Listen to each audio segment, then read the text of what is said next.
Muy bien, está. Buenos días, chicos. Quiero saber si pueden ver la presentación y se me escuchan.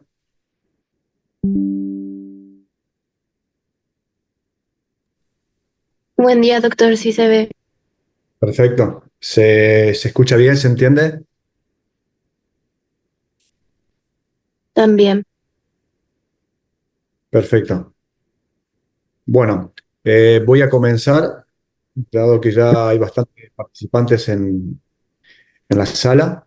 Este, bueno, yo soy el jefe de trabajos prácticos de la Cátedra de Periodoncia, Juan José Vergés, y hoy me voy a referir a un tema que seguramente nos va a llevar dos teóricos, seguramente este teórico y el que viene, porque es un tema bastante largo, no complejo, largo nomás, y que por ahí estaría muy interesado yo que lo puedan aprender para que eso lo puedan plasmar después en las historias clínicas de la cátedra, este, de manera rápida y precisa. Pues considero que la clasificación trae muchos beneficios a lo que es el diagnóstico de las enfermedades de nuestros pacientes.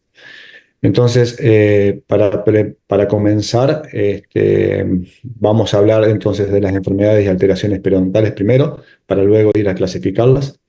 Es muy común que ustedes puedan ver este tipo de- de pacientes con este tipo de estados. Y sin embargo, si yo le pudiera pedir a ustedes detalladamente que me puedan ayudar a diagnosticar, seguramente sería bastante complejo hacerlo.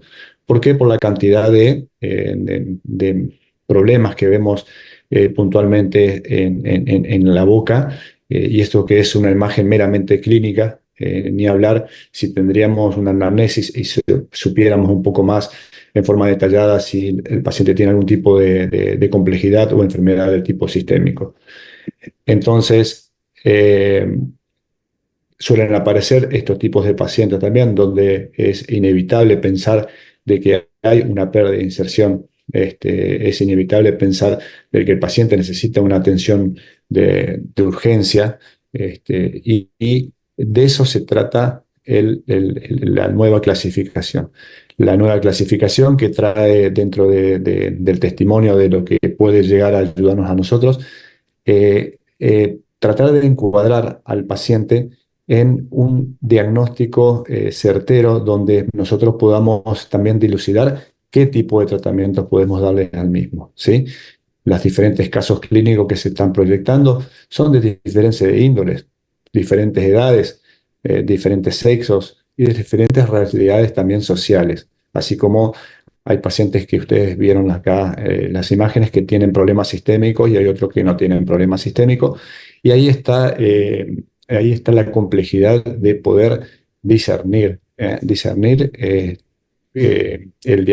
hacer un diagnóstico bien entendido y que ese diagnóstico pueda servirnos para que nosotros en el futuro o en la clínica podamos solucionar este tipo de problemas, ¿sí? Por esto es que me permito un minuto para poder eh, entrar en temas, para saber dónde estamos situados, porque lo que vamos a hablar específicamente es de la nueva clasificación de las enfermedades periodontales. Y si ustedes quieren, lo pueden ver de cierta manera, no es tan nueva, tiene vigencia a partir del año de 2018. Se empezó a realizar por medio de un consenso en el año 17. En el año 18 es cuando se da a conocer y por lo tanto ya tiene sus años gestados, ¿sí? Para saber o introducir a esta nueva clasificación y darle un formato para que ustedes entiendan dónde la tenemos que insertar, me permito perder un minuto para explicarles más o menos cómo es que tenemos que trabajar nosotros en la clínica. El plan de tratamiento es algo que tenemos que tener siempre en la cabeza cuando recibimos a un paciente. El plan de tratamiento tiene sus pasos, el plan de tratamiento tiene sus puntos y sus fases, ¿sí? Solamente puede romper la estructura de un tratamiento protocolizado cuando tenemos una instancia de urgencia, ¿sí? El plan de tratamiento cae cuando nosotros tenemos una fase de resolución de urgencias. En el caso de de la periodoncia, las urgencias son la gingivitis ulceronecrosante aguda, la gingivitis herpética, la periodontitis ulceronecrosante aguda, así como también los abscesos periodontales. Cuando los pacientes vienen a la atención o a la clínica con este tipo de manifestaciones o este tipo de problemas clínicos, directamente no podemos reasignar un plan de tratamiento, sino que debemos enfocarnos directamente en lo que es la fase de resolución de urgencias. Pero si así no fuera y nosotros tuviéramos la oportunidad de ver a un paciente y comenzar con un tratamiento periodontal, ese primer paso que nosotros realizaríamos es la fase o terapia inicial. Y es en el medio, desde que recibimos al paciente, decidimos hacer un plan de tratamiento y decidimos ir a la primer fase o fase de iniciación o terapia inicial, es donde nosotros tenemos que insertar el diagnóstico clínico.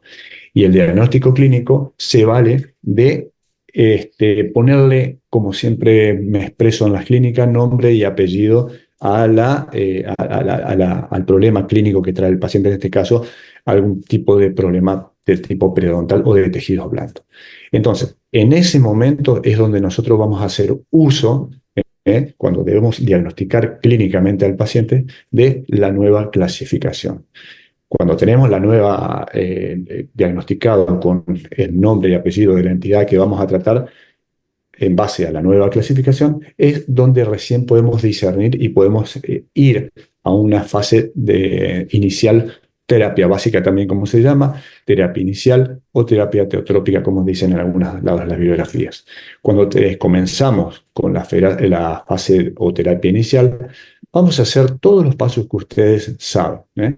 La motivación, realizar un programa de higiene consensuado con los pacientes, la eliminación de cálculos, eliminación de factores retentivos, porque esos son parte de la etiología, son coadyuvantes de la etiología de las enfermedades gingivales y periodontales. La extracción de dientes que están periodontalmente en mal estado, el raspado y alisado radicular, que es parte también de esta fase de terapia inicial, las extracciones de dientes que no tienen ningún tipo de pronóstico relativamente bueno para estar en la boca. Y si hace falta una parte de tratamiento químico o farmacológico en base a antibióticos, también se agrega. El asesoramiento de la dieta, que es algo que está muy en boga ahora, hoy se sabe mucho en cuanto al el nivel o al tipo de calidad de ingesta que hacemos, en la coordinación que hay con el tipo de manifestaciones clínicas de la enfermedad periodontal en aquellos pacientes que lo tienen. Y por supuesto, en la fase ya más preventiva, el uso de fluoruro para intentar resguardar todas las estructuras duras de la pieza dentaria para que no tengan un poco más de problema. Una vez que hacemos la fase o terapia inicial, que nos puede llevar un tiempo, nos puede llevar una sesión, nos puede llevar 2 sesiones, todo de acuerdo al diagnóstico clínico que tengamos. No es lo mismo diagnosticar una gingivitis generalizada que diagnosticar una periodontitis de estadio 3 o estadio 4 con un grado 2C. Es ahí donde vamos a relativizar el tiempo que vamos a tener que utilizar en la fase o terapia inicial. Una vez realizada toda esta terapia inicial, vamos a ir a algo que es muy importante en el tratamiento periodontal o en el tratamiento de la periodoncia, que es la reevaluación. La reevaluación se hace aproximadamente entre los 45 y 55 días, donde nosotros proyectamos nuevamente ir a la boca del paciente para reevaluar cómo están esos tejidos. ¿Por medio de qué? Por medio de la medición de parámetros, los parámetros que ustedes ya conocen, profundidad de sondaje, nivel de iniciación, movilidad, presencia de bifurcación y el más importante que yo considero que es el sangrado al sondaje. Si esta reevaluación es positiva, quiere decir que el paciente está estabilizado, puede llegar a pasar a una terapia complementaria, que la terapia complementaria es donde nosotros podemos hacer todo lo relativo a la especialidad de la periodoncia, como son cirugías mucogingivales, cirugías de recesiones, regeneraciones óseas, regeneraciones tisulares guiadas. Si lo necesita el paciente, se lo hace. Y si no lo necesitas, ya pasamos a una terapia del tipo rehabilitadora. Esta rehabilitadora quiere decir que nosotros vamos a ayudar con mucho criterio, con un criterio más periodontal que clínico, a los colegas que van a poner prótesis e implantes, que pueden llegar a poner coronas, que pueden llegar a ser operatorias. Si nosotros no necesitamos ni terapia complementaria ni terapia rehabilitadora, el paciente pasa a una terapia de mantenimiento. Y ese mantenimiento es el que se va a consolidar a partir del tiempo en el cual nosotros, que somos quien seguimos el caso, vamos a decir cada cuánto hacemos una terapia de mantenimiento de ese paciente que, según el problema que tenga, ya sea gingivitis, que es reversible, o una periodontitis, que es irreversible, lo vamos a tener que ver en la consulta en forma diaria. Esto es lo que me gustaría que ustedes tengan en claro. ¿Cuándo vamos a hacer uso de la clasificación? Cuando hacemos el diagnóstico clínico, y si ustedes miran bien, desde que decidimos un plan de tratamiento hasta la fase inicial, es donde nosotros debemos meter ese diagnóstico clínico. Salvado el comentario y ya a sabiendas de que creo que pueden entender cómo son las fases de las terapias de tratamiento en la clínica, como nosotros queremos que ustedes traigan a tener al paciente, vamos a seguir con la presentación. Aquí le hago manifiesto cómo vino la presentación de lo que sería el consenso para la nueva clasificación de enfermedades periodontales. Esto que ustedes también están viendo es una revista científica que la larga la Federación Europea de Periodoncia y la Academia Americana de Periodoncia también. Las dos, que tenían diferentes tipos de clasificación, se unen y consensuan y hacen la actual clasificación de enfermedades periodontales. ¿Sí? ¿Se entendió? Las dos, que tenían diversidades, la Academia Americana de Periodoncia y la Federación Europea de Periodoncia, se reúnen, consensúan y sale el trabajo de la nueva clasificación periodontal. Se hizo durante estas reuniones, se hicieron durante un tiempo bastante prolongado, para que ustedes sepan la magnitud de haber querido cambiar la clasificación, que desde el año 1999 no se cambiaba. En el año 99 es cuando se da la clasificación que ustedes usaron hasta hace poco y que nosotros queremos que dejen de usar, que básicamente era la gingivitis, la periodontitis crónica y la periodontitis del tipo agresiva con sus divisiones posteriores. Eso es lo que cae a partir del año 2018 cuando se promulga esta nueva clasificación que tiene vigencia hoy en todo el mundo. El consenso se hizo en varios grupos para que ustedes tengan idea y dimensión de lo que fue. Se reunieron más de 150 personas capacitadas de renombre mundial que sobreentienden del tema, ¿sí? Y para que ustedes tengan idea de la seriedad con la cual se abarcó, se dividieron en 4 tipos de capítulos.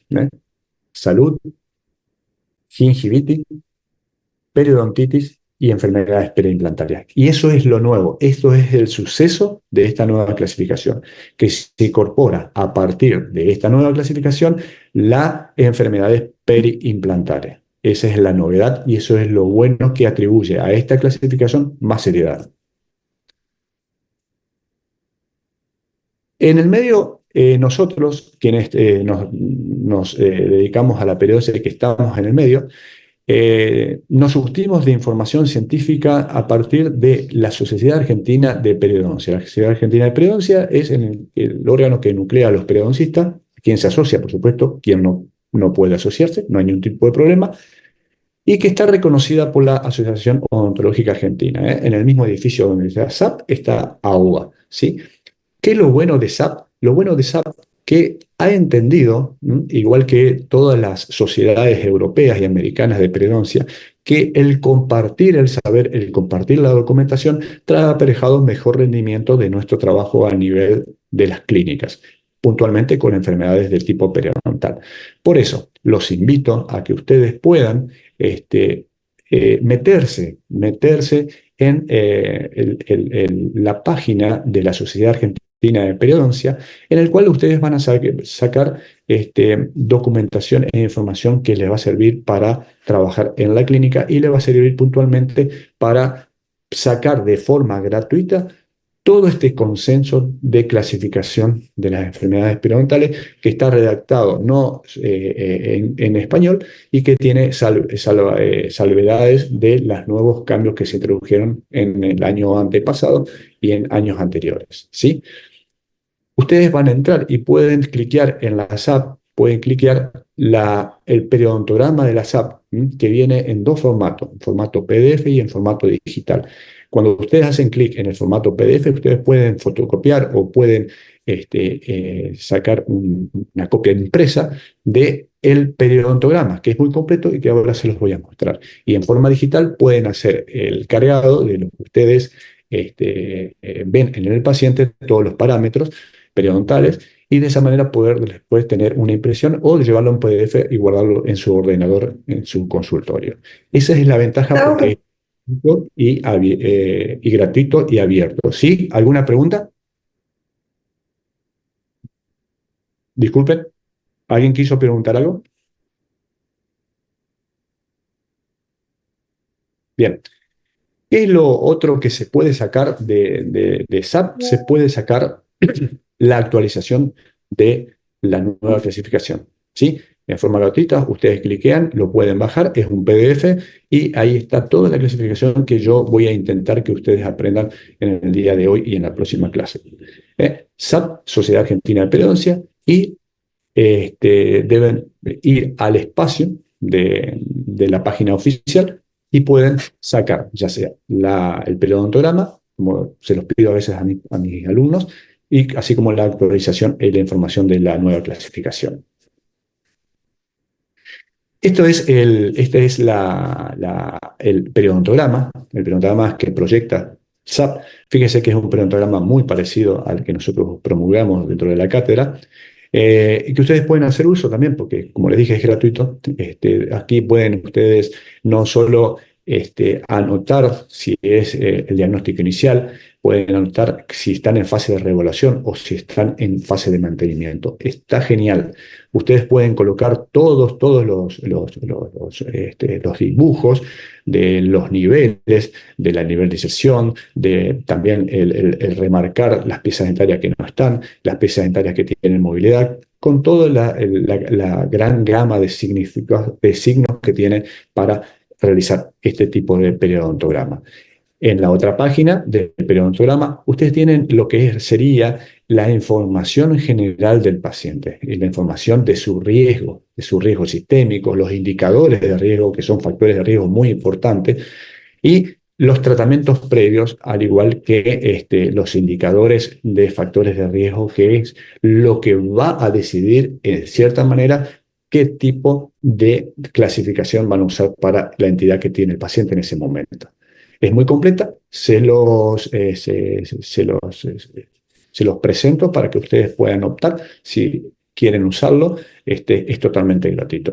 Y aquí está el formato de cómo van a ver el PDF de clasificación de enfermedades periodontales y periimplantares, que pueden bajarlo en forma gratuita para que ustedes puedan seguir estudiando y puedan hacer más rápido las cosas en la clínica. Bien. Entonces, ¿qué sale de esta nueva clasificación? De ese gran consenso, de esa cantidad de expertos que se reunieron, sale esta clasificación que puntualmente solamente son los títulos de la gran clasificación, no está desarrollada, y lo que vamos a desarrollar después es la totalidad de las divisiones de la clasificación. Para que ustedes vean, se, se clasifica por primera vez, porque a nadie se le había ocurrido, se clasifica la salud periodontal y la salud gingival. ¿Bien? Se clasifica la gingivitis por biofilm dental y las enfermedades gingivales no inducidas por biofilm dental. Estas dos últimas son iguales que la clasificación del año 99. que lo que se agrega en salud periodontal y salud o alteraciones gingivales es el capítulo de salud periodontal y salud gingival. ¿Eh? ¿Por qué? Porque es muy importante poder determinar quién es el paciente en salud, cuáles son los parámetros que sirven para que el paciente nosotros podamos decir que está en salud. Y lo más importante que yo considero, que es un paciente para observación o para tratamiento. Porque si hay pacientes que tienen salud periodontal y gingival, tal como los parámetros lo indican, son pacientes de observación y no pacientes de tratamiento. A diferencia de un paciente que ya tiene un grado de inflamación que se puede diagnosticar como gingivitis, que sí no es un paciente de observación, sino que es un paciente de tratamiento. Eso es lo nuevo de esta parte. Luego viene el capítulo de la periodontitis. Y en el capítulo de la periodontitis seguimos teniendo las tres clasificaciones que había en el año 99. Las enfermedades necrosantes periodontales, la periodontitis y la periodontitis como manifestaciones de enfermedades del tipo sistémico. ¿Sí? Hay otro capítulo, que es el número 3, que es otras alteraciones que afectan al periodonto, en el cual este consenso ha demarcado puntualmente por medio de parámetros o por medios de datos clínicos cuando nosotros tenemos enfermedades con trastornos sistémicos que afectan a un tejido de soporte, cuando es un absceso periodontal, cuando tenemos una lesión endoperiodontal, ¿sí? Ha también, de cierta manera, clasificado a las deformidades o alteraciones mucogingivales, como son las recesiones, dándole una clasificación, dándole un estándar de clasificación. También se ha ocupado esta clasificación de clasificar también el trauma oclusal, el trauma oclusal secundario, y también todos aquellos traumas que traen aparejados los usos de las prótesis dentales también están estandarizadas y están clasificadas en esta clasificación. Y lo nuevo, aparte de la salud periodontal, que era algo que no estaba en el año 1999, están las enfermedades y alteraciones periimplantarias. ¿Por qué? Porque es un campo que necesita casi la misma atención que una pieza dentaria o que un paciente con periodontitis. Básicamente, lo que se hace, se divide en 4 tipos de enfermedades o alteraciones a los sitios en el cual nosotros tenemos implantes insertados. Tenemos salud implantar, igual que en los dientes, que tenemos salud periodontal y gingival. Tenemos mucositis periimplantar, que es lo que sería la gingivitis, ¿sí? Tenemos periimplantitis, que sería la periodontitis. Y también tenemos un capítulo muy grande, estandarizado en la clasificación, de las deficiencias que tienen los tejidos periimplantales alrededor del implante, ya sea tejidos duros y tejidos blandos. Por eso les vuelvo a decir y manifiesto que es una clasificación muy completa para poder nosotros encuadrar al paciente y no errarle de plan de tratamiento.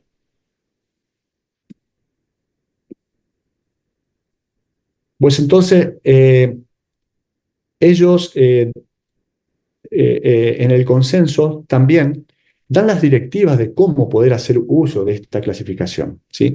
Y ellos dicen que lo primero que tenemos que hacer es lo que hacemos básicamente en nuestra clínica, es la exploración y la anamnesis. La exploración, que cuáles sus datos van a ir a escribirse o a dibujarse en el periodontograma, y una anamnesis, que son los datos sobre los factores de riesgo, los factores predisponentes, que hemos visto que también están en la segunda hoja del periodontograma.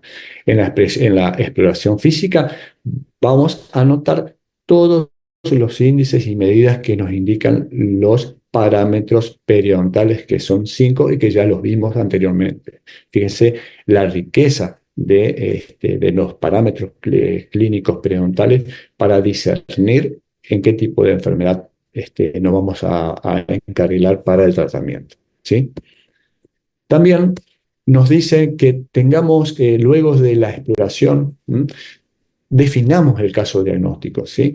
¿Por qué? Porque a partir de ahora, a partir de esta nueva clasificación, lo que quieren los que saben y los que mandan, sobre todo los estudiosos, que clínicamente pueden llegar a desarrollar mejores estrategias de tratamiento de los pacientes, que tratemos de pensar que no es un paciente solamente con periodontitis o gingivitis, sino que es un caso, ¿no? Es un caso. ¿Por qué?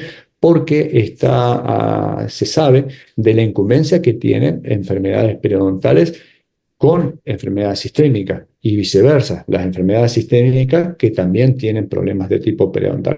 Entonces, que tratemos de identificar al paciente no como un paciente con periodontitis, con gingivitis, sino que es un caso, una definición de caso. Eso es lo que ellos promulgan, que comencemos a pensar para tratar de relativizar la atención del paciente y a la larga hacer mucho más efectivos, mucho más rápidos nuestros procedimientos en la clínica, ¿sí?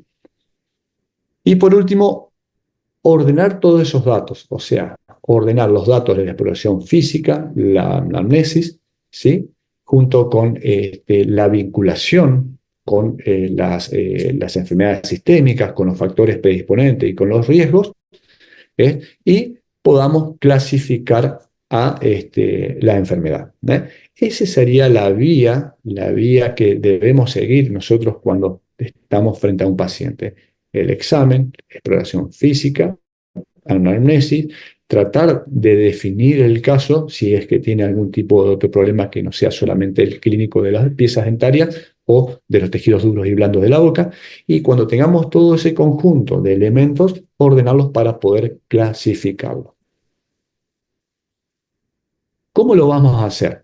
Lo vamos a hacer con algo tan simple, que con un instrumento que este, es patrimonio de la periodoncia, muy conocido y a veces no muy usado, que es la sonda periodontal. La sonda periodontal, que viene en diversidades de formatos, que los tenemos de la UNC, del Marquis, de la OMS, una cantidad impresionante de sondas periodontales que ustedes pueden usar la que quieran, pero nosotros le pedimos siempre que traten de comprar este tipo de sondas periodontales, la que están estandarizadas y reconocidas por alguna entidad internacional que avale la estandarización. ¿La estandarización qué quiere decir? La estandarización quiere decir que tenga el diámetro, que tenga el metal, que tenga la capacidad informativa para poder trasladar esa veracidad de datos que nosotros estamos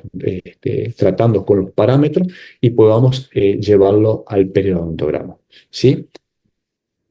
¿Para qué sirve? Sirve para todos los parámetros sirve, pero para el sangrado del sondaje la sonda es algo que es un recurso muy, muy, muy barato, muy fácil de manejarlo, y que solamente exige un tiempo de nuestra atención clínica, que no va más allá de los 5 o 10 minutos, para poder sondear el surco y darnos cuenta si hay algún tipo de complejidad o algún tipo de anormalidad en los tejidos que circundan a las piezas dentarias.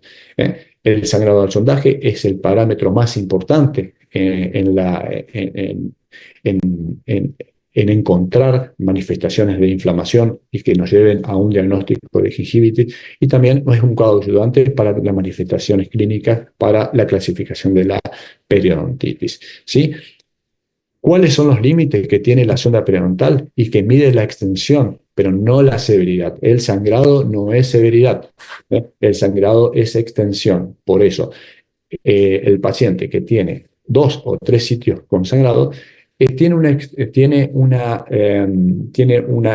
extensión no muy grande que aquel que tiene más de 15 o 20 sitios de sangrado en el mismo arco o en el arco superior o inferior, según lo que estén ustedes midiendo. Pero de ninguna manera el sangrado es severidad, sino que el sangrado nos está diciendo que algo está mal y que la extensión es tal o cual como nosotros lo midamos, ¿sí? ¿Qué otro límite tiene la estandarización de las sondas? Es lo que les estaba comentando. Si ustedes tienen sondas que no están estandarizadas, que no son de buena marca, siempre van a ir a tener errores en las mediciones, ¿sí?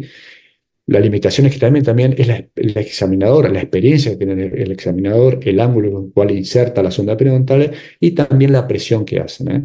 Todo eso tiene que ver en nosotros proyectar un buen parámetro de sangrado del sondaje. Tenemos que saber también que el sangrado es mucho menor en pacientes fumadores, es mayor es mayor sí en los pacientes que tienen un fenotipo periodontal fino y que también es mayor en aquellos que consumen aspirina como una droga diaria, sobre todo los enfermos cardíacos. Y lo que sí sabemos es que ningún tipo de sonda que tenga mayor tecnología va a superar al formato de las sondas comunes que nosotros adquirimos y que tenemos en la clínica. Por lo tanto, la sonda periodontal, un elemento que debe estar siempre en la mesa del operador. Entonces, ¿cómo quedamos? Quedamos en que la primera parte, el consenso las dividía en salud periodontal, gingival, gingivitis inducidas por biofilm y enfermedades gingivales determinantes, ¿sí? Eso es lo que vamos a intentar ahora relativizar o explicarles a ustedes. La salud periodontal y salud gingival es esa, ese signo clínico en el cual nosotros podemos observar un equilibrio entre la cantidad de, de- de- de- de placa bacteriana que está en el surco periodontal, así como la minimización de la cantidad de sangrado que tienen por sitios de exploración, ¿eh? Eso es la salud. Hay algo que se llama salud prístina, que es la salud clínica muy poco vista. Somos muy afortunados los periodoncistas que por ahí tenemos a la visita un paciente con salud prístina, que quiere decir que no tiene ningún tipo de manifestaciones clínicas como el sangrado. Y ustedes pueden ver que son bocas básicamente muy sanas, en el cual el contexto de la anatomía se puede ver de forma exacta, ya sea las encías insertadas, las encías libres, la unión mucogingival. La encía libre se observa prácticamente determinante, con buenos límites, con ese punteado en cáscara naranja muy expresivo que es en la encía libre. Eso es una salud prístina, una salud que básicamente es muy difícil de encontrar y se habla de solamente un 5% de la población que tiene este tipo de salud. Cuando lo encuentren y cuando vean este tipo de calidad de tejidos y de presentaciones, pónganse contentos porque no es fácil verlo. Ahora, también nosotros consideramos que hay salud gingival clínica cuando no hay sangrado al sondaje, ¿m? Cuando no hay ningún tipo de eritema, cuando no tenemos edema y cuando no tenemos síntomas. Por lo tanto, podemos tener un periodonto intacto quiere decir que no tiene ningún tipo de alteración al periodonto, con una cresta ósea que esté a 1 o 3 milímetros. Eso sería salud, ¿sí? Podemos también tener salud en un periodonto reducido, ¿eh? Que no es periodontitis en este caso. Fíjense ustedes, la paciente tiene una pequeña recesión en la parte más apical de la encía. Es un periodonto reducido. ¿Por qué? Porque ha perdido inserción en esa parte, pero así todo el paciente tiene salud. O sea, puede haber salud en un periodonto sano y también puede haber salud en un periodonto reducido. El ejemplo del periodonto reducido más fácil de verlo en las clínicas son aquellos pacientes que tienen recesiones pero que no sangran, ¿sí? Y pueden tener salud, que no tienen ninguna de las 4 manifestaciones que están acá abajo, en un periodonto reducido en un paciente tratado con periodontitis, o sea, en un paciente que usted lo trata y en un paciente que está en latencia, decimos, o sea, está equilibrado, está dado de alta. En ese caso, si no hay ningún tipo de problemas, tenemos salud clínica gingival en un periodonto tratado. Esos son los tres tipos de salud que podemos llegar a encontrar. ¿Mm? Podemos también encontrar la gingivitis. Y la gingivitis la vamos a ver como todo lo contrario de lo que describimos clínicamente anteriormente, donde vamos a ver edematización, donde vamos a ver eritema, donde puede haber un sangrado espontáneo o un sangrado al sondaje, ¿sí? Entonces, decimos que hay, para que ustedes coloquen ya en el periodontograma o para que ustedes diagnostiquen, decimos que hay gingivitis cuando tenemos profundidades de sondaje hasta 3 milímetros, profundidad de sondaje de 3 milímetros, tenemos más de 10% de sangrado al sondaje en la cantidad o sumatoria de sitios que hay en la boca, ¿m? Y que está inducida por el biofilm, que está confinada solamente a la encía y que es reversible.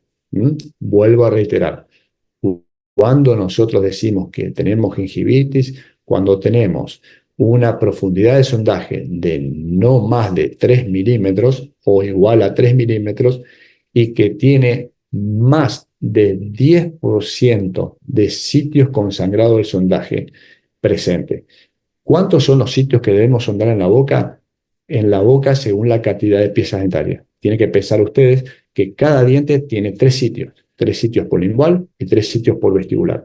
Esos son los que se sondean y los que vamos a ir anotando nosotros prolijamente en el periodontograma cuál sitio sangra y cuál sitio no sangra. De toda esa cantidad de sitios que se sondean, si más del 10% de esos sitios sangran, podemos decir que tenemos una gingivitis, sobre todo si la profundidad de sondaje no pasa de los 3 milímetros. ¿Sí?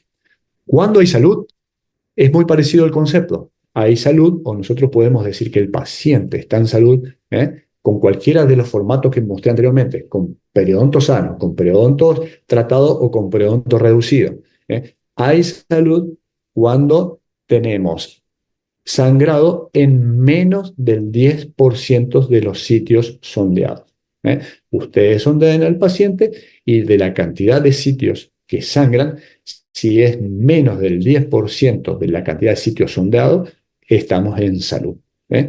Esas son las dos definiciones de salud clínica y de gingivitis. Bien, acá voy a destacar un concepto que por lo general es muy, disculpen, eh, es muy categórico cuando lo explicamos porque se puede llegar a entender. Cuando nosotros tratamos a un paciente y tenemos tenemos un paciente que le damos el alta, por supuesto. Eso se llama post-terapia periodontal. Cuando el paciente viene a- al mantenimiento, al tiempo, y nosotros podemos ver dos tipos de presentaciones clínicas. Podemos ver que, que hay salud en el periodonto reducido, porque es un periodonto que tuvo periodontitis, ¿sí? O sea, ahí tenemos que decir, cuando sondeamos un paciente que fue tratado por periodontitis y está estable y no sangra, tenemos una periodontitis estable, ¿sí? ¿Cuándo hay una periodontitis estable? Cuando la profundidad de sondaje es menos del 4% o igual al 4% y no sangra ningún tipo de sitio o sangra menos del 10% de los sitios, ¿sí? Que son sondeados. Eso es una periodontitis estable. Y cuando nosotros vemos al paciente en la fase de mantenimiento o de reevaluación que fue tratado con periodontitis y nuevamente sangra, no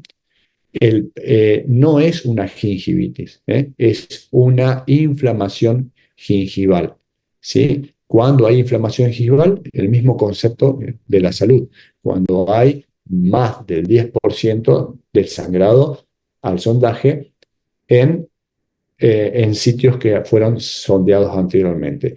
Y la profundidad de sondaje no debe pasar de más de 3 milímetros aproximadamente.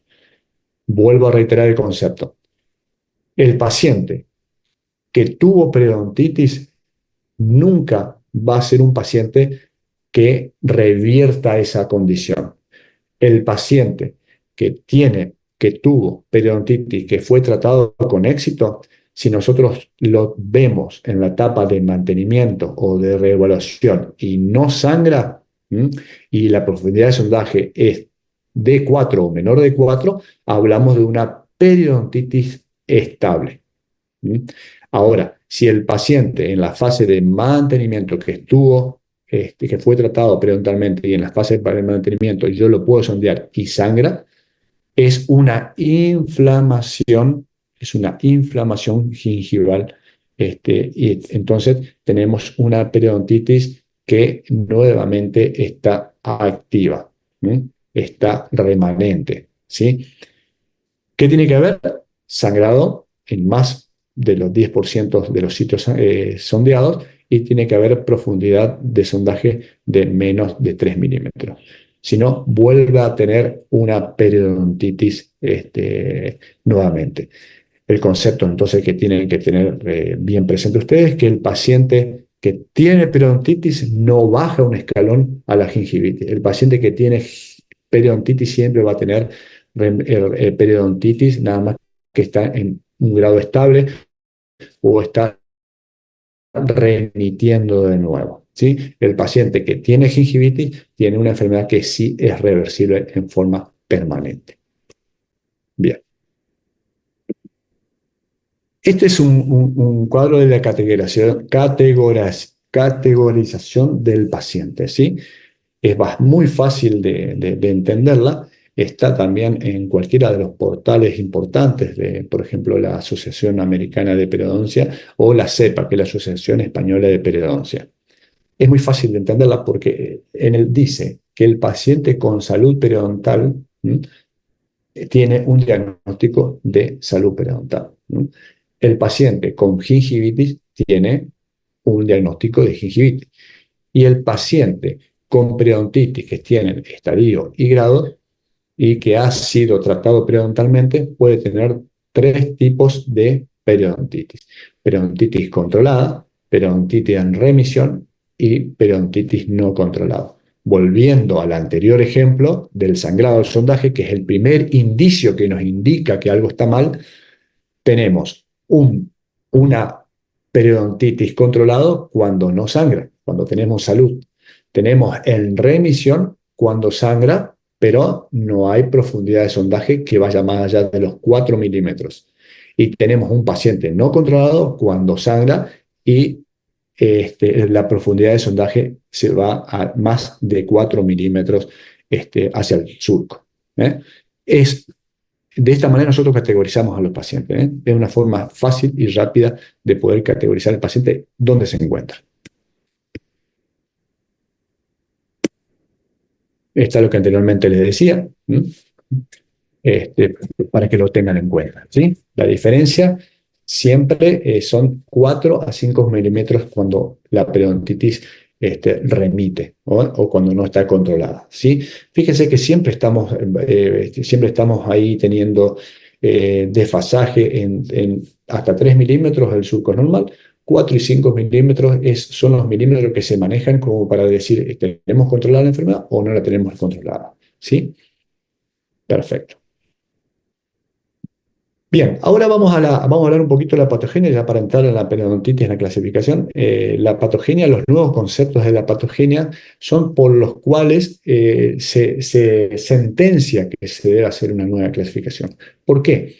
Porque al pasar los años se ha comenzado a entender mejor la fisiopatología de la enfermedad periodontal y no nos quedamos con la vieja definición de solamente la placa bacteriana como la etiología principal de la enfermedad periodontal o del grado inflamatorio por una gingivitis, ¿sí? Fuimos un poco más allá, se investigó más y hoy los nuevos paradigmas hablan de que hay nuevas formas de etiología, ¿eh? Hay nuevos formatos de etiología, se entiende de otra manera, porque ahora se sabe que hay una agresión microbiana y esa agresión microbiana es por medio del biofilm, ¿eh? Eso, cuando hablamos de biofilm, hablamos de simbiosis y disbiosis. El biofilm está en simbiosis cuando está estabilizado normalmente en el surco y cuando se produce una degradación de algunas bacterias o se produce un aumento de algunas de las otras que son patógenas, se produce una disbiosis. Entonces, el biofilm, por medio de una disbiosis, produce una agresión microbiana. A esa agresión microbiana hay una respuesta del huésped. La respuesta por lo general siempre es inflamatoria. Y ahí está lo interesante. ¿Por qué hay pacientes que son más reactivos que otros? ¿Sí? El ejemplo más básico, más fácil es por qué ciertas personas que tienen una cantidad bárbara de biofilm o de placa bacteriana adosada a los tejidos blandos no sangra ni tiene periodontitis. Sin embargo, algunos que tienen un poco, mucho o mucho menos de cantidad de biofilm y de bacterias, tienen una respuesta mucho más avanzada, mucho más agresiva, y eso habla de la respuesta del huésped. Hay personas que tienen un componente inflamatorio mucho más perpetuado que otros pacientes. Y eso está de la mano de algo muy importante que se llama susceptibilidad, ¿eh? La susceptibilidad ya viene con un arraigo del tipo, de tipo genético, ¿eh? La susceptibilidad no es ni más ni menos que la posibilidad de tener una enfermedad que tiene algún tipo de persona, ¿eh? Volvemos al ejemplo anterior. Hay personas que no se lavan la boca y no tienen caries, hay personas que se lavan todos los días y tienen un remanente de caries. Esa es la susceptibilidad. Y luego los fenotipos, claro, características de los tejidos. Eso es las características de los tejidos, ya sea los fenotipos, ya sean fenotipos gruesos, fenotipos delgados, fenotipos finos, son los que también entran en la conversación de toda esta gestación de la nueva patogenia de la enfermedad periodontal. ¿Qué trae aparejado todo este conjunto de posibilidades, ya sea en la agresión, la susceptibilidad y la respuesta y los fenotipos? Patrones específicos de enfermedades periodontales y gingivales. Patrones específicos. ¿Qué quiere decir? Los patrones específicos son los patrones, por ejemplo, que se dan en los estadios. ¿Mm? El estadio 1 no es igual al 4, el 3 no es igual al 2, el 2 no es igual al 1. Esos son los patrones específicos. No es lo mismo la gingivitis localizada que la generalizada, ¿eh?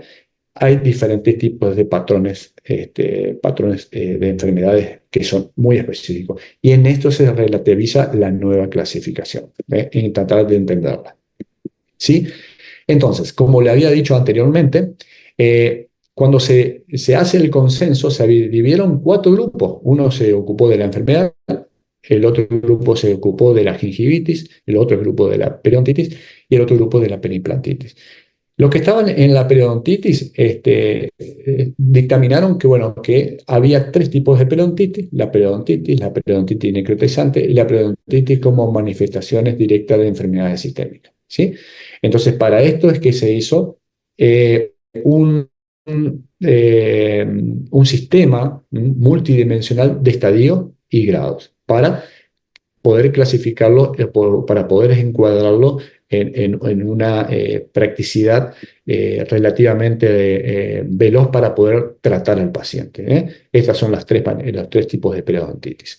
Pero nosotros nos vamos a reflejar o nos vamos a estudiar o a ver cómo la clasificar solamente la periodontitis, no las otras 2, porque si no se le hace muy largo.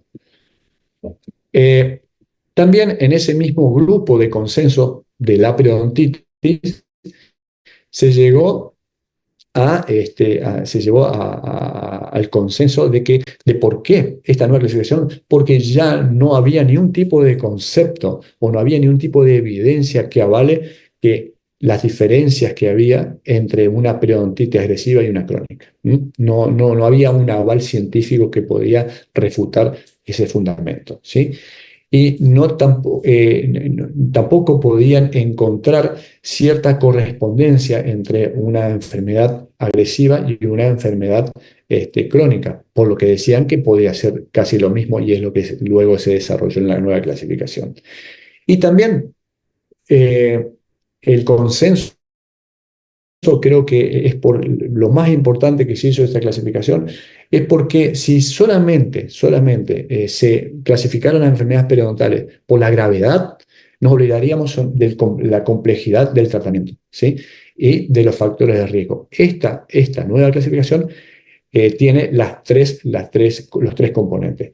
La gravedad, el enfoque terapéutico, o sea, nos dice cómo se va a tratar, y también tiene dentro de la estructura que le da forma a esto el factor de riesgo, los factores de riesgo que son imprescindibles en la formación de la periodontitis.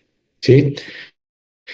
Entonces, tiene característica clínica la periodontitis, ¿sí? Y la periodontitis, las características clínicas que debemos saber, ¿cuándo hay periodontitis cuando tenemos pérdida de inserción, cuando tenemos bolsas periodontales, o sea, bolsas verdaderas, cuando tenemos sangrado gingival y cuando tenemos pérdida ósea radiográficamente determinada. O sea, fíjense, los cuatro factores o parámetros que tenemos que tener en cuenta, tres los podemos sacar con sonda periodontal, que es la pérdida de inserción, la presencia de bolsa y el sangrado gingival. Y vamos a necesitar de otro elemento, que es otro recurso, que es la imagen radiográfica para poder detectar si hay pérdida. Cuando nosotros decimos que hay una periodontitis, porque no todas las bocas tienen periodontitis, decimos que debemos identificar al paciente, y la identificación la tenemos que hacer de forma específica. ¿Cómo describimos la presentación clínica de la periodontitis?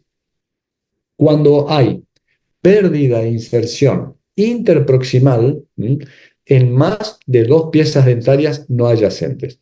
¿Qué quiere decir eso? Si nosotros tenemos una pieza anterior, una pieza posterior, con pérdida de inserción interproximal, es una periodontitis, ¿sí? Si tenemos una sola, no llega a un grado de periodontitis. Tendríamos que volver a ver o rever el tema. Si tenemos varias, es una periodontitis. Y también, cuando decimos que hay periodontitis, cuando hay en las caras libres, más de 3 milímetros de profundidad del sondaje, ¿sí? Con pérdida de 2 milímetros o más. ¿Qué quiere decir eso? Que a veces las conocidas como retracciones gingivales se consideran como una periodontitis. No se consideran, pero por lo general cuando tienen en vestibular y en palatino, y cuando hay más de dos piezas dentarias con el mismo diseño de pérdida de inserción, se considera que es una periodontitis. Pero por lo general las recesiones no tienen un carácter de enfermedad periodontal, o no se ha perdido esa inserción por una enfermedad periodontal, ¿sí? ¿Cuándo no es atribuible la pérdida de inserción para decir que hay una periodontitis? Cuando son recesiones, puntualmente, lo que acabamos de decir, cuando hay caries, esas caries que invaden lo que sería el sostén de las fibras periodontales, cuando hay segundos molares, en parte distal de los segundos molares, cuando hay una lesión endodóntica, cuando hay una fractura, hay una pérdida de inserción, pero no es por una enfermedad periodontal. Y cuando hay reabsorción dentinaria externa. Bien, llegamos al estadios y grados, con lo cual vamos a poder clasificar la periodontitis. La periodontitis, acuérdense, la gingivitis se clasifica generalizada o localizada. Si no hay gingivitis, hay salud, hay salud. Y después tenemos periodontitis. La periodontitis nosotros la vamos a clasificar por estadios y por grados. Y este cuadro me gusta porque me gustaría que lo tengan para sacar rápido dónde debemos proceder. ¿En qué se fija? ¿Qué parámetros usa qué parámetros se utiliza para el estadio de periodontal o de la enfermedad periodontal? La gravedad y la complejidad del tratamiento. O sea, la severidad de la enfermedad y la complejidad del tratamiento. ¿Mm? Esos son los parámetros que tiene en cuenta, ¿mm? Para poder, o tenemos en cuenta para poder dividir en estadio a la enfermedad periodontal. ¿Cuántos estadios hay? Hay 4 estadios: estadio 1, 2, 3 y 4. El estadio 1, por lo general, lo tenemos como que es una periodontitis inicial. ¿Eh? ¿Por qué? Porque ahora van a ver los parámetros que dicen eso. En el estadio 2 decimos que hay una periodontitis moderada, y en el estadio 3 ya hay una periodontitis grave, ¿sí? Que hay potencial pérdida dentaria, ¿eh? Dentaria, o sea, de más de 4, hasta 4 piezas dentarias, perdón, hasta 4 piezas dentarias. Si el paciente perdió por periodontitis o puede perder por periodontitis hasta 4 piezas dentarias, estamos en un estadio 3, ¿sí? Y el estadio 4 se lo asocia con una periodontitis ya avanzada, donde hay más de 4 piezas dentarias perdidas, y cuando tenemos el peligro de poder perder toda la dentición del paciente. ¿Eh? Se quedó claro, ¿no? Y luego vamos a ir a los grados.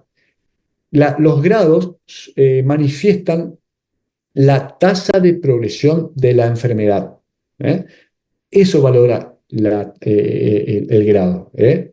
Cuando ustedes hablan de grado es progresión. Cuando hablan de estadio es severidad. ¿Eh? Yo te hablo de estadio, tenés que pensar lo severo que te estoy manifestando de esa enfermedad o de ese paciente. Y si te hablo de grado, te estoy hablando de la tasa de progresión que puede tener ese paciente, ¿sí? Teniendo en cuenta qué, teniendo en cuenta la pérdida y teniendo en cuenta los factores de riesgo que son muy importantes. Entonces, hay 3 tipos de grado: grado A, B y C. Cuando decimos que hay grado A, hay una lenta tasa de progresión de la enfermedad periodontal. Cuando decimos B, hay una moderada tasa de progresión. Y cuando decimos C, hay una progresión rápida de la pérdida de inserción en este caso. Bien, estos 2 cuadritos son fantásticos para poder entender cómo sacar rápido estadio y grado, ¿eh? O sacar de qué nos tenemos que valorar, ¿eh? ¿Qué tenemos que tener? ¿Qué parámetros que tenemos que tener en cuenta? Y ahora vamos a desmenuzarlos uno por uno. Entonces, cuando hablamos de estadios, ¿se acuerdan? El estadio 1, 2, 3 y 4, hablamos de severidad y hablamos de complejidad de manejo del caso, ¿sí? Esos 2 parámetros tenemos que tener en cuenta. Cuando hablamos de la severidad, en la severidad, ¿de qué se nutre la severidad? De datos como son el nivel de inserción clínico, la pérdida ósea radiográfica y la cantidad de pérdida de dientes por enfermedad periodontal. ¿Eh? Entonces, decimos que hay un estadio 1 cuando la pérdida de inserción o el nivel de inserción es de 1 a 2 milímetros. ¿Mm? Cuando es de 3 a 4 tenemos el estadio 2. Si ya el nivel de inserción clínico es de más de 5 milímetros o de 5 milímetros, ya tenemos que pensar automáticamente, pensando en nivel de inserción, estadio 3. Y cuando pierden más de 5 milímetros, ya es un estadio 4. Eso teniendo en cuenta el nivel de inserción. Teniendo en cuenta la pérdida ósea radiográfica, ya tenemos que tener la radiografía y verla, ¿sí? Si vemos que el diente más implicado con periodontitis, tenemos que ir a buscar el diente más representativo de periodontitis. Eso me olvidé de decir. Siempre, ¿dónde se hace la lectura? En el diente más representativo. Entonces, hagan en cuenta que es un incisivo superior, lo miramos. Si radiográficamente tiene pérdida ósea en el tercio coronal, o sea, menos del 15%, es un estadio 1. Si la pérdida ósea está en el tercio coronal, estamos en el estadio 2, pero va un poquito más allá del tercio coronal, estamos en un estadio 2, que es el 15 al 30% de pérdida de hueso. Si tenemos la pérdida ósea, que la vemos en una radiografía, que se extiende hacia el tercio medio y hacia el tercio apical, ya tenemos un estadio 3. Y si tenemos también para el estadio 4 en hueso o inserción solamente a nivel apical o en el tercio apical, es un estadio 4. Mirando la radiografía primero, midiendo el nivel de inserción, segundo, mirando la radiografía. Y tercero, medimos la severidad teniendo en cuenta las piezas dentarias perdidas.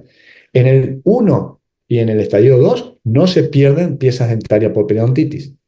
Es un estadio 3 cuando el paciente pierde hasta 4 piezas dentarias por periodontitis. Y teníamos un estadio 4 cuando se han perdido más de 5 piezas dentarias, pero por periodontitis. Ahí ya tenemos los estadios por la severidad de la enfermedad. Yo veo lo serio que es la enfermedad, la miro en una radiografía, miro su odontograma y sé cuántos dientes perdió y por qué los perdió. Ahora, también medimos o le damos el estadio a la enfermedad periodontal por la complejidad del manejo. La complejidad del manejo quiere decir la complejidad que voy a tener yo para solucionar el problema. Si voy a tener que hacer solamente un raspado alisado, una terapia inicial o qué. ¿Sí? Entonces, ¿qué tenemos en cuenta para los estadios? La profundidad del sondaje y la pérdida ósea. Cuando tenemos profundidad de sondaje hasta 4 milímetros, profundidad de sondaje hasta 4 milímetros, tenemos un estadio 1. Cuando tenemos hasta 5 milímetros, un estadio 2. Profundidad de sondaje no es nivelalización. Cuando tenemos más de 6 o igual a 6 milímetros, es un estadio 3. Y si tenemos profundidad de sondaje más de 6 milímetros, es un estadio 4. ¿Sí? Según la pérdida ósea, por lo general, el estadio 1 y el estadio 2 tenemos una pérdida ósea horizontal, lo vemos en la radiografía. ¿Sí?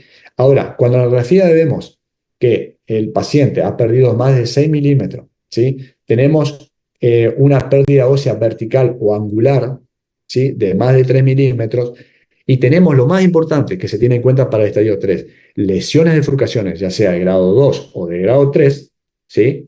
Y tenemos defectos en el desborde, en el reborde, quiere decir que el reborde está reabsorbido, estamos en un estadio 3, ¿sí?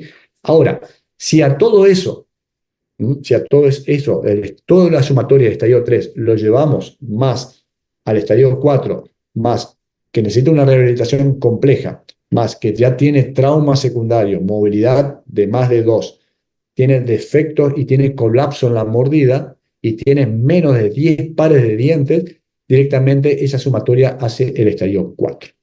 Y ahí está la complejidad. Entonces, vimos los estadios por medio de la severidad y vimos estadios por medio de la complejidad del manejo.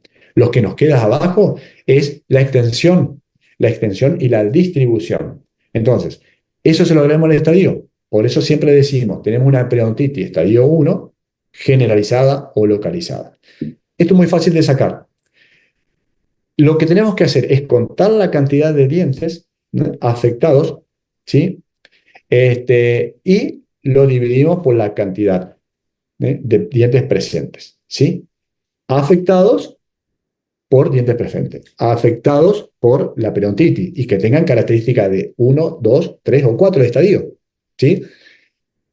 Entonces hacemos una regla de 3 simple y nos sale el número. Si ese número nos da menos del 30% de la cantidad de piezas dentarias alteradas por la enfermedad con estadio, es localizada. Si no da más de esa cantidad, es generalizada.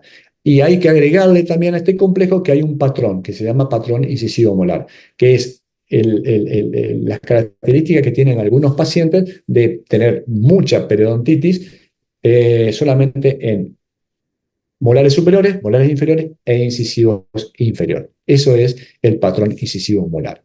¿Sí? Y por último, el grado.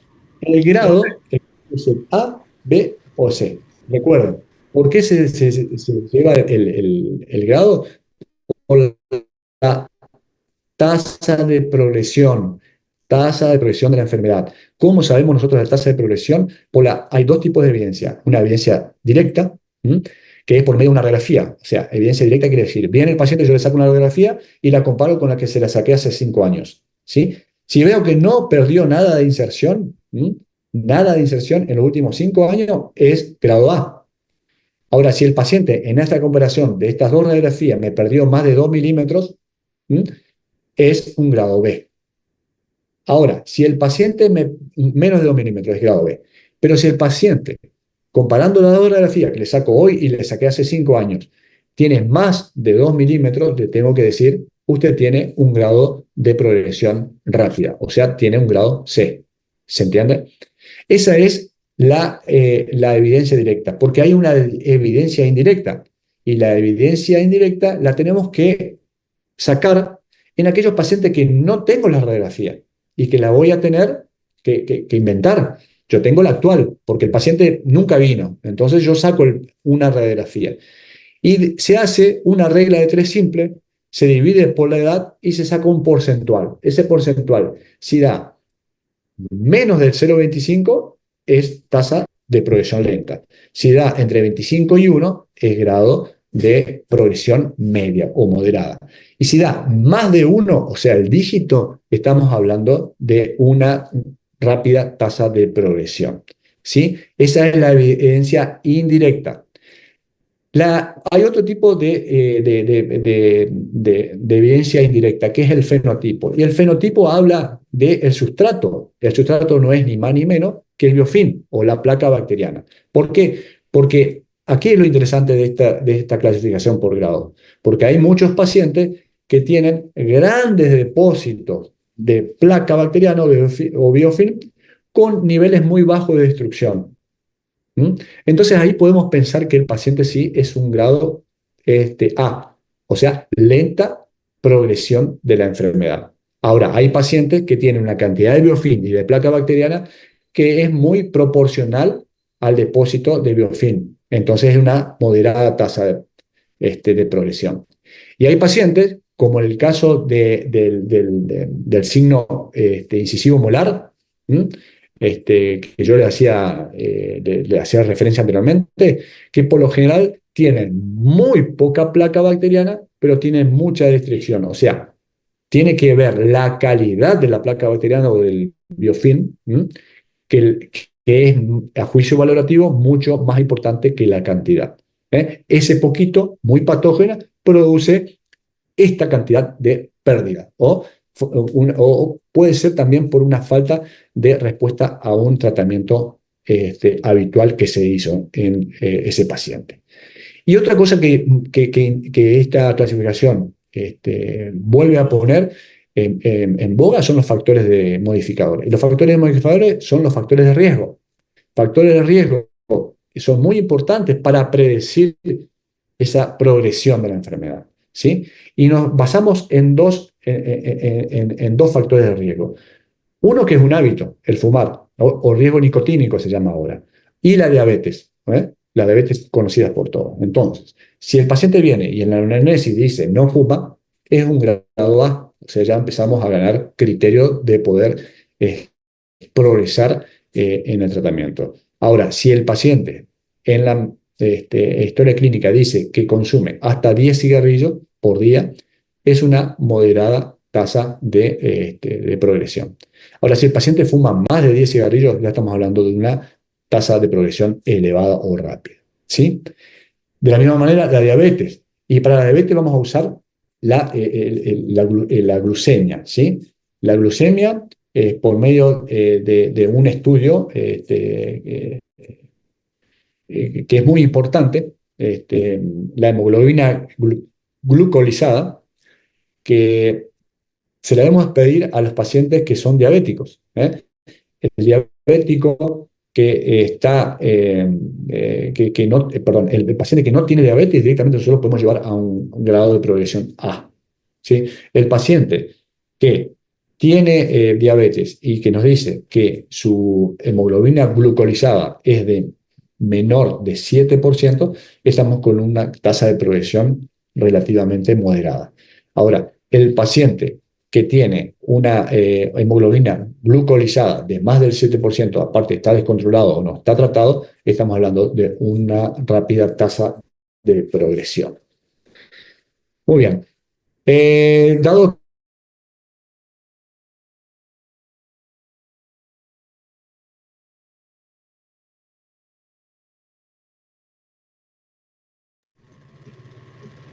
Profe, tiene silenciado su micrófono.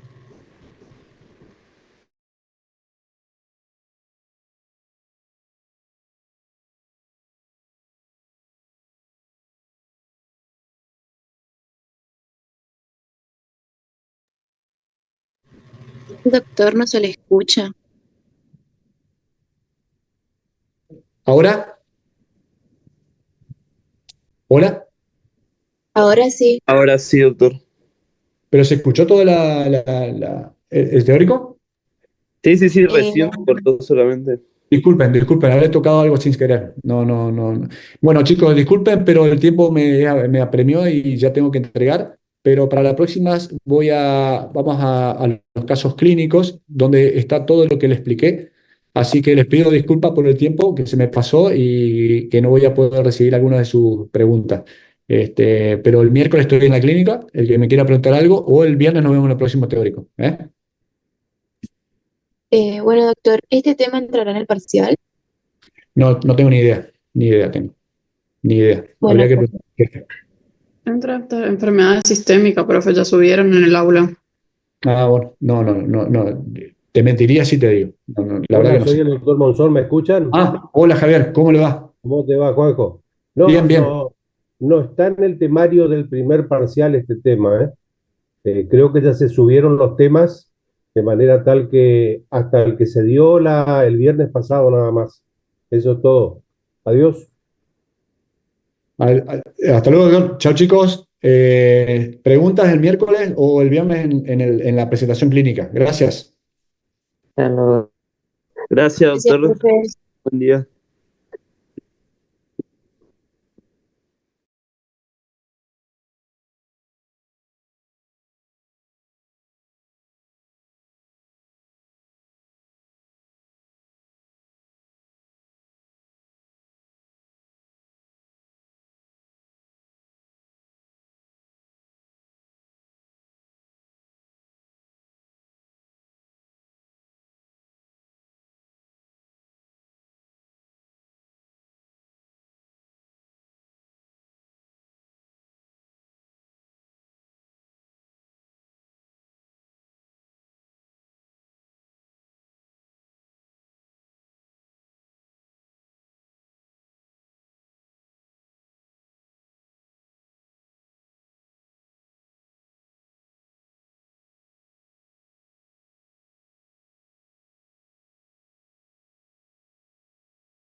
Chao.